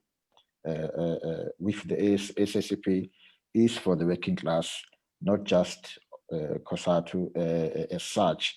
It must also unite all the workers if working class power is really to make itself felt. And so I think that's more of a comment really than a question. And so probably the real question is more from Anthony, which I hope that Comrade Langa will answer shortly. Let me just, I see the hand from Karima. Please come through, Karima. Okay, just a question on the points that Comrade Rob and Jenny made about building hegemony and building broad front politics.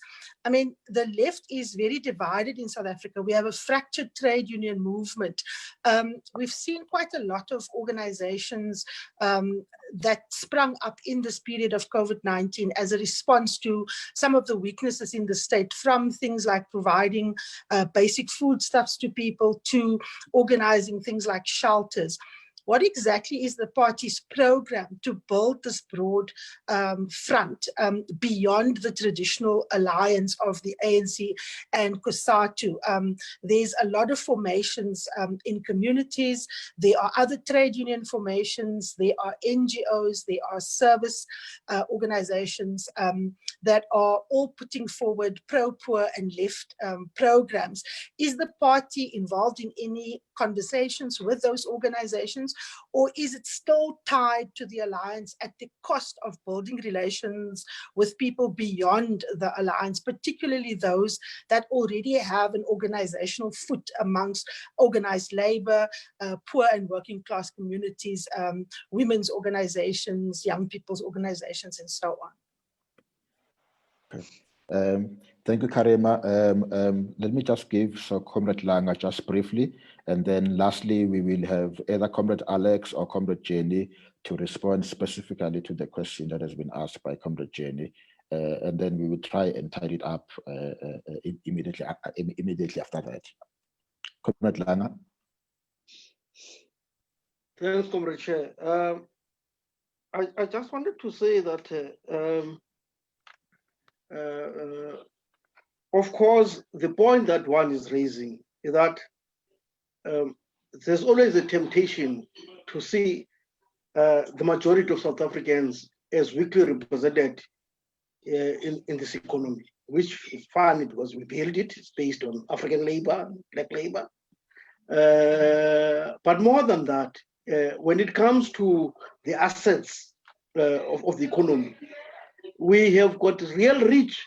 I think the point that one is arguing for is that let's ensure that we create these sectoral banks, we create this bank that's going to work to serve an alternative progressive agenda whilst remaining a bank, whilst remaining sustainable, whilst remaining profitable. But we will have to build such a bank. And it's not rocket science. As I said, after 48, the Africans did similar things. I think it's about time now we stop theorizing these things and do them. You know, build such a bank, and we won't be starting from zero. Such a bank can have an annual injection of more than R1 trillion if it will host the government account and all other accounts. It's maybe 3-4 trillion annually if you look at the budgets of Joburg, Tshwane, Durban, blah, blah, blah, blah, blah. We should begin to look at those. Of course, we must be sensitive when we take those measures. We must look at efficiencies. We'll have to partner with private players that can ensure that such initiatives work indeed like banks. But we have to take these dramatic, decisive measures. 25 years into our democracy, we can no longer be shy about these things. I think in this context of a post-COVID economy, we have to think seriously about such measures. That's the first thing. I would like to make and then, so therefore, the issue of the PIC, okay? One will not talk about where it invests its money, where it goes, but the hosting, its bank account, talk about such basic services as those, it would have to reinforce this effort as well. It cannot be banking elsewhere when there's a particular new state bank with an alternative and transformative mandate, and yet you get SOEs banking elsewhere. No, we want all of that to reinforce this capacity, okay? So only that will ensure that we've got a weight, presence, and capacity to influence where the overall economy is going. That's the point that we are arguing, that we need to explore and look seriously on such measures. I want to make a comment before comrades tie up the discussion. I think the issue of hegemony is very, very, very important. The party has to step up what it has always been doing in its almost 100-year history, which is to influence trade unions, to influence the ANC, etc., etc. But we must now expand that more to include many other players. I mean, of course, other alliances with them, some will be strategic, others, like with the churches, nothing stops us in the churches and religious bodies having a strategic relationship with them, okay? Because they will share the just future that we envisage for South Africa. But others, you know, may be tactical. We will not agree with everything, but some of their tactics may not accord with some of the challenges that we have to face as one of the principal leaders of the South African Revolution. Remember that we cannot just conduct ourselves as like anarchists or not. We've got to manage a hegemonic project. It demands of us a particular posture, a particular way of conducting, of carrying ourselves. So we must present through. But the point that is in Karima is very important. We must explore now.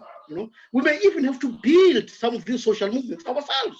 You know, nothing stops us from building a movement in a locality that's solving popular agriculture, that's looking at teaching mathematics, you know, to working class kids, that's promoting science appreciation. All of this avenue in civil society, the party must play a role. I make this point, and I want to emphasize it. These are what one calls democratic tasks. I can't see of any better player than the South African Communist Party to execute these tasks, because it's got the ideological cohesion, it's got a political commitment to working, catalyzing, mobilizing working people to ensure that they are a hegemonic force. So basically, I would like to say, as I conclude on this hegemonizing, that how we want to work with banks, the independent ones, we must begin to talk about what some call socialization of capital, which does not mean owning capital. It means that you prescribe how other private entities operate. Okay? You socialize them. You bring into their consideration popular concerns. For instance, nothing stops us when you look at the dominant players in the stock exchange. Who are their suppliers? Okay, are there any black suppliers? Okay, and you create a whole monitoring system that forces transformation. You do not even have to write a legislation on it. By recording them, writing about in the newspaper that this company continue to build old networks that are only benefiting the white sections of our society. So when we talk about this hegemony, we're talking about these new ways of thinking about transformation, of taking the revolution forward. So I thought it's important to make those Molanyana points as Comrade Alec and maybe Comrade Jenny and Comrade Rob tie up the discussion. Again, thank you, Davies, for a very important discussion. Thank you very much, Comrade Langa. Let me just see. So, who's coming in to tie up this thing? Is it Comrade Alex or Comrade Jenny or Comrade Rob? Whoever. Comrade Chair, can I come in on the issue of working relationships fronts, and then I'm sure Comrade Rob can come in to pull the entire process together. I think to pick up on the point that Comrade Karima is making, I would like to just reflect that we as a party do not constrain our working relationships to those within the alliance, much as the alliance is where we are located primarily in terms of the strategic relationships that we build. Our 14th Congress took very important resolutions around the importance of being able to work with a broad range of organizations in relation to front issue-based fronts or even more broader programs.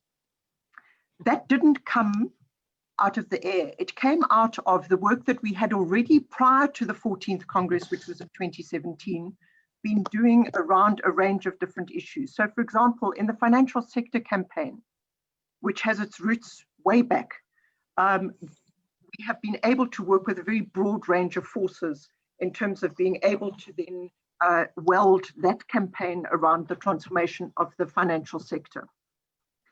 In the anti-corruption and anti-corporate capture of the state campaigns, again, we did not restrict ourselves to an alliance-based program. We again were able to mobilize a very broad range of forces. There was an Imbizo, for example, in May, I think, of 2017, around the issues of corporate capture and the concerns around the corruption levels that also then included lifting up issues around GBV, another area in which our approach has been to try and ensure that we mobilize as broadly as possible. Are we doing it perfectly? No, we're not. Obviously, we need to be able to strengthen those, but it's a fundamental part of our program. So it comes from the 14th Congress. It's built then in terms of our Special National Congress in December. Our theme of the Special National Congress was building the movement not only in the sense of building and strengthening the alliance, and we recognize fully the challenges of reunifying and re-strengthening and conducting the necessary cadre development and training within the alliance organizations, but we are also looking more broadly at building, rebuilding and re-energizing a mass democratic movement. So as the party active in the Progressive Women's Movement, playing our role to try and strengthen and deepen the connection between women in a range of organizations around a minimum program that is driven by the Progressive Women's Movement.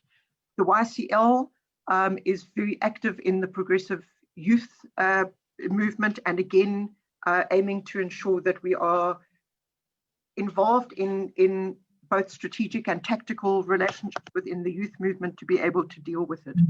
One of the resolutions that we had passed at our Special National Congress, and I think you'll see it in the declaration of the Special National Congress, is that we need to move towards a broad trade union conference that will look at the role of the trade union movement in breadth, identify a common program of action, and be able to address the issues around the impact on the strength of the working class and the NDR of having a union movement that is fractured. So there is certainly, from our understanding, without in any sense detracting from the importance of the strategic nature of our alliance with our alliance partners, there is a very clear understanding that we need to build fronts, and to even take that down to the community level. So where we're talking about Know Your Neighborhood and ACT campaign, which is one of the programs of the party, what we are aiming to be able to do there is to ensure that at community level, we are pulling together and being able to engage with a range of organizations, formations that exist within our communities, to be able to strengthen that voice of the community and the ability of communities to take control and ownership of finding solutions to developmental issues within their areas. I hope that that's given some sense of our approach to both building the alliance and our approach to broad fronts around particular programs. And in particular, in this paper, we are arguing that a broad popular front around the new economy is a fundamental trajectory going forward. It's now our responsibility in this process to be able to forge those relationships that enable us to do that in practice. Thank you. Thank you, Comrade.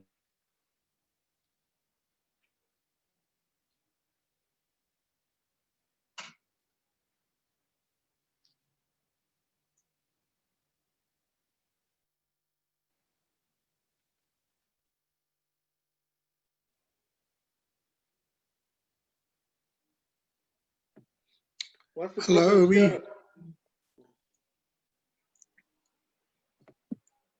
I think Comrade Stembiso is currently frozen. Yeah. So I would suggest, Comrade Rob, that you take the floor to pull threads together.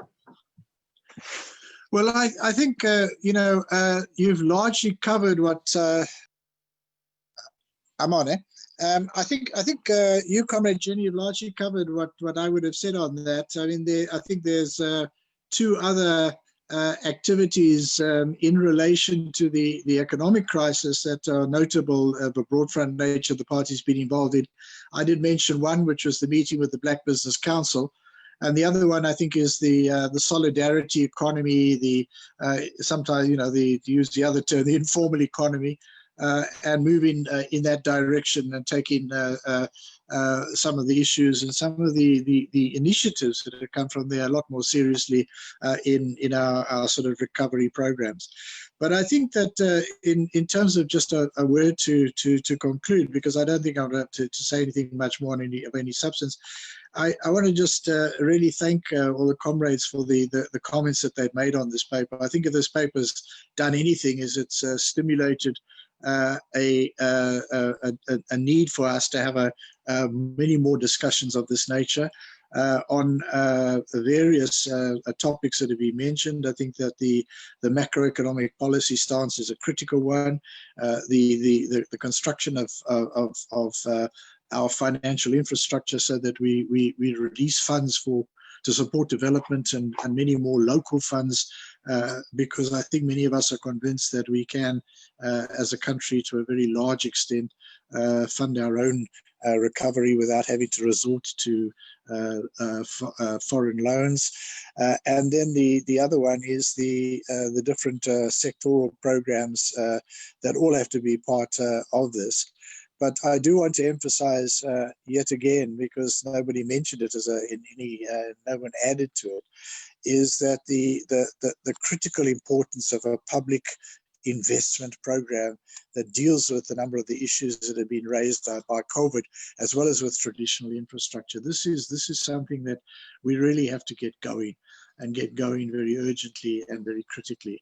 So I would say from my side, well, thank you for the opportunity for us to have this as an event, as part of launching this particular document, and we look forward to many more engagements as a party on these absolutely critical issues. We are in a moment where, quite frankly, if we do not have a progressive way forward, the circumstances we will find ourselves in will be much worse for the majority of our people, for the majority of humankind, and goodness knows what politics such a situation will give rise to. So I think that it's very important that we do act on the directions that we have agreed that we need to move on. Thank you very much. Thank you, Comrade Rob. I must say that Comrade Stembiso experienced a power outage in his area, and he called to inform me. And there are several comrades from the Crisani Institute, Aisa, Musha, and others. The Institute is the one hosting the program, so they will thank those who participated and close the program. There is just one point I wish to emphasize before perhaps comrades can do so. The paper ends by stating two intentions. The first is that we will have to produce more detailed, practical action-oriented, sector-specific papers. So in its opening, this one says, or in its title, it says, towards an SACP strategic perspective. So this one was more concerned about the strategic perspective. And the more sector-specific papers will take their cue from the strategic perspective once endorsed, taking into account the submissions and the comments that would have been made. And in addition to the sector-specific papers, there will be this one on social transformation and development, linking the economic and the social, so that we do not consider them in isolation. The issues like energy, agriculture, industrial policy, and the other sectors will play a crucial role in the sector-specific papers. And I wish to thank the Crisani Institute for hosting us, and comrades for their participation, even those who have not spoken. I know that some of them are lined up in the next seminars planned by the Crisani Institute. So let's allow Musa, Aisha, and the other comrades from the Crisani Institute to just formally close the program. I see some Galahadeve, they will just decide among themselves as the hosts. I think since no one else is unmuting, I'm going to, Aisha Lorgat, I'm going to thank everyone for participating. Thank you to all the panelists and to the participants.